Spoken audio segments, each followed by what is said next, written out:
99% من الناس فاكرين ان علاج المرض ده يعني تبطل لحمه وخلاص، بس الحقيقه انك ممكن تكون بتموت نفسك باللي بتشربه مش باللي بتاكله. اعزائي الموجوعين والموجوعات، انا دكتور محمد الجوهري، استشاري جراحه العظام، وجاي اقول لك ليه صباع رجلك الكبير قرر يصحيك الفجر ويخليك تعيط من الوجع.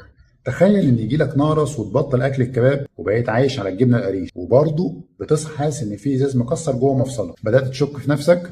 لا، الحكايه وما فيها انك بتهرب من اللحمه وترمي نفسك في حضن العدو المستخبي، سكر الفركتوز اللي موجود في العصاير والمشروبات الغازيه اللي بتعلي اليوريك اسيد اسرع من خروف كامل. والمصيبه الاكبر انك فاكر ان الفوار هو الحل السحري، فبتشربه وتنام وتتفاجئ ان الوجع زاد والالتهاب ولع. ليه؟